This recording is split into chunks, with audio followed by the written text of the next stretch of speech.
ഒന്ന് ഇടപെടുകയാണ്. ഇപ്പോൾ ലീഗ് നേതാക്കൾ മാധ്യമങ്ങളെ കാണുന്നു, തങ്ങൾ സംസാരിക്കുന്നു, അതിലേക്ക് പാർട്ടിയുടെ അഭിപ്രായം അറിയിച്ചതായിരുന്നു. ഇപ്പോൾ ആ നിലക്ക് തന്നെ അവർ തീരുമാനിച്ചു. അതിൽ വലിയ സന്തോഷമുണ്ട്. പ്രിയങ്കാ ഗാന്ധി ഇപ്പോൾ കേരളത്തിലേക്ക് വരുമ്പോൾ അത് കേരളത്തിലെ UDF വലിയ നിലയ്ക്ക് ശക്തിപ്പെടുത്തും. UDF മാത്രമല്ല, ഇന്ത്യ മുന്നണിയെ തന്നെ നല്ല നിലയ്ക്ക് ശക്തിപ്പെടുത്തും. കേരളത്തിൽ തന്നെ മതേതരത്വത്തിൻ്റെയും ജനാധിപത്യത്തിൻ്റെയും ഒരു നല്ല കെട്ടുറപ്പോടെയുള്ള ഒരു ഭാവി ഇവിടെ നമുക്ക് ഉറപ്പുവരുത്തുവാൻ സാധിക്കും. അപ്പോൾ അതുപോലെ തന്നെ രാജ്യത്തെങ്ങും ഈ ഇന്ത്യ മുന്നണിക്ക് ഒരു വലിയ ആത്മവിശ്വാസം പ്രിയങ്കാ ഗാന്ധി വരുന്നതിലൂടെ നമുക്കുണ്ടാക്കാൻ കഴിയും. കാരണം പാർലമെൻറ്റിൽ പ്രിയങ്ക ഉണ്ടാവേണ്ട ഏറ്റവും അനിവാര്യമായ ഒരു സന്ദർഭമാണിത്. കാരണം മോഡി തന്നെ അവിടെ വെള്ളം കുടിച്ചുകൊണ്ടിരിക്കുമ്പോൾ അവിടെ ഇന്ത്യ മുന്നണിയെ ശക്തിപ്പെടുത്തുന്നതിൽ തീർച്ചയായിട്ടും പ്രിയങ്കാ ഗാന്ധിയുടെ സാന്നിധ്യം അത് വലിയ നിലയ്ക്ക് സഹായകരമാകും എന്നാണ്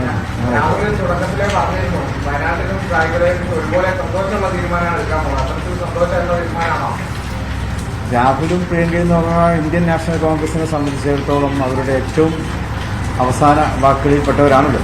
അപ്പോൾ രാഹുൽ കിട്ടുന്ന ആ ഒരു പരിഗണന ജനങ്ങളും രാഹുൽ ഗാന്ധിയോട് ആ ദിവസം ആവശ്യപ്പെടുന്നുണ്ടായിരുന്നു. അതെ, അങ്ങനെ രാജിവെക്കുന്ന സ്ഥിതി വന്ന ഈ തീരുമാനം വേണമെന്ന് ജനങ്ങളും ഷൗട്ട് ചെയ്ത് പറയുന്നുണ്ടായിരുന്നു. രാഹുൽ ഗാന്ധിക്ക് ചരിത്ര ഭൂരിപക്ഷമാണ് ലീഗ് ഉൾപ്പെടെയുള്ള UDF ഭാഗത്ത് കിട്ടിയത്. ആ ഭൂരിപക്ഷം പ്രിയങ്കയ്ക്ക് ഉറപ്പിക്കാതെ ലീഗിന് UDF വെല്ലുവിളി ഉണ്ടോ? വലിയ ഭൂരിപക്ഷം ഉണ്ടാവും. പ്രിയങ്കാ ഗാന്ധിയെ വയനാട്ടിലെ ജനങ്ങൾ ഏറെ ഇഷ്ടപ്പെടും. രാഹുലിന്റെ പരിപാടിക്ക് അവര് പ്രചാരണത്തിൽ വരുമ്പോൾ തന്നെ വലിയ ആവേശമാണ് അവിടെ പ്രകടമായിരുന്നു. തങ്ങൾ പറഞ്ഞ ഒരു കാര്യമാണ് ഏറ്റവും പ്രധാനം. ഇന്ത്യ അലയൻസിന് ഏറ്റവും കൂടുതൽ കോൺഫിഡൻസ് കൊടുക്കുന്ന ഒരു തീരുമാനമാണ്. ഈ ഇലക്ഷൻ റിസൾട്ട് വരുമ്പോൾ ഒന്നും കൂടി ഒരു കോൺഫിഡൻസ് ഇന്ത്യ അലയൻസിന് കിട്ടും. പ്രിയങ്കാ ഗാന്ധി കൂടി പാർലമെന്റിലേക്ക് ചെല്ലുന്നു എന്ന് പറയുന്നു. വയനാട്ടിൽ നിന്ന് ഏതായാലും ചെല്ലും എന്ന് നമുക്ക് ഉറപ്പിക്കാമല്ലോ. വലിയ കോൺഫിഡൻസ് ഇന്ത്യ മുന്നണിക്ക് ഉണ്ടാവും. ഇന്ത്യ മുന്നണിയുടെ കോൺഫിഡൻസ് അനുദിനം വർദ്ധിച്ച് വരലാണ് ഇപ്പോഴത്തെ പ്രധാന കാര്യം. എണ്ണം നേക്കാൻ കഴിഞ്ഞില്ലെങ്കിലും ജയിച്ചത് ഇന്ത്യ അലയൻസ് ആണെന്ന് പറയുന്ന മാതിരിയാണ് നിൽക്കുന്നത്. അപ്പോൾ തീർച്ചയായിട്ടും പ്രിയങ്കാ ഗാന്ധിയുടെ സാന്നിധ്യം ഇവിടെ മാത്രമല്ല, കേരളത്തിൽ മാത്രമല്ല, ഉത്തരേന്ത്യയിൽ മുഴുവൻ അവരുടെ ഘട്ടകം എന്ന് പറയുന്നത് UP ആയിരുന്നു. അപ്പോൾ അതുകൊണ്ട് തന്നെ ഈ ജയം ഇന്ത്യ അലയൻസിന് വളരെ ഗുണം ചെയ്യും. ഒരു സംശയമില്ല. അത് ജനങ്ങളും അതേ നോക്കുള്ളൂ. ജനങ്ങൾ ആഗ്രഹിച്ചത് ഇപ്പോൾ ഒരു മതേതര ഗവൺമെൻറ് വരലാണ്. ഇവരെ കൊണ്ടുവരാൻ കഴിഞ്ഞില്ല എന്നുള്ള ഒരു വിഷമം ജനങ്ങൾക്കുണ്ട്. അവിടെ ഒരു പ്ലസ് പോയിന്റാണ്. ഈ രാഹുൽ ഗാന്ധിയുടെ ഭൂരിപക്ഷം വർദ്ധിപ്പിക്കാൻ കഴിഞ്ഞ തവണ ഉണ്ടായാലും അതേപോലെ ഭൂരിപക്ഷം നിലനിർത്താൻ ഇത്തവണയും കഠിനാധ്വാനം ചെയ്തിരുന്നു. പുള്ളിക്കാരും UDF ആയിരുന്നു. അതേ സ്ട്രാറ്റജി തന്നെയാണോ പ്രിയങ്കയുടെ കാര്യത്തിലും ഒരു ആവേശത്തോടെ ഇറങ്ങുകയാണോ? അല്ല, രാജ്യത്തെ മതേതരത്വം നിലനിർത്തലാണല്ലോ ആവശ്യം. അതുകൊണ്ട് ആ കാര്യത്തിൽ അത്യാവശ്യമായ സ്ട്രാറ്റജി എന്താച്ചാതെടുക്കാൻ ഞങ്ങൾ തയ്യാറാവും. അവിടെ പ്രധാനം അതാണ്.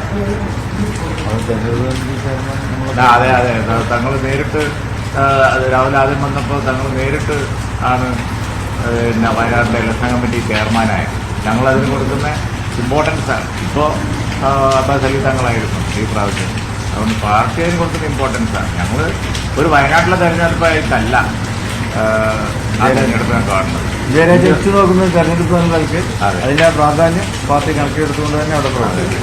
ദേശീയ രാഷ്ട്രീയത്തിൽ തന്നെ അപ്പോൾ ഇമ്പാക്ട് ഉള്ള മണ്ഡലമാണ് രാഹുൽ ആദ്യമായിട്ട് മത്സരിക്കാറ്. അപ്പോൾ ഇതിന്റെ ഒരു സാന്നിധ്യം ലീഗിന്റെ തരത്തിലും ആ ഒരു ഫോക്കസും കൂടെ ലീഗിലേക്ക് വരും. അല്ല, അതാ ഞാൻ പറഞ്ഞത്. ഇവിടെ ഇമ്പോർട്ടൻസ് UDF കോൺഗ്രസിൻ്റെയോ ലീഗിൻ്റെയോ ഒന്നും. ഇവിടെ ഇമ്പോർട്ടൻസ് എന്ന് പറഞ്ഞത് ഇന്ത്യൻ മതേതരത്വത്തിൻ്റെ അതിൻ്റെ പ്രതീകങ്ങളാണ് അവിടെ മത്സരിക്കുന്നത്. അതിന് ഫോക്കസ് കൊടുക്കും. UDF-നെയും ഇന്ത്യ സഖ്യത്തെയും ശക്തിപ്പെടുത്തുന്ന തീരുമാനം, അനിവാര്യമായ തീരുമാനം എന്നതാണ് പ്രിയങ്കയുടെ വയനാട്ടിലേക്കുള്ള വരവിനെ മുസ്ലിം ലീഗ് കാണുന്നത്. സാദിഖ് അലി തങ്ങളും PK കുഞ്ഞാലിക്കുട്ടിയും മാധ്യമങ്ങളെ കാണുകയായിരുന്നു. ഇത്തരം ഒരു നിർദ്ദേശം തങ്ങൾ നൽകിയതാണ്. അതിന് അനുയോജ്യമായ തന്നെ തീരുമാനം ഉണ്ടായിരിക്കുന്നു എന്നതിലെ സന്തോഷം കൂടി നേതാക്കൾ പങ്കുവയ്ക്കുകയാണ്.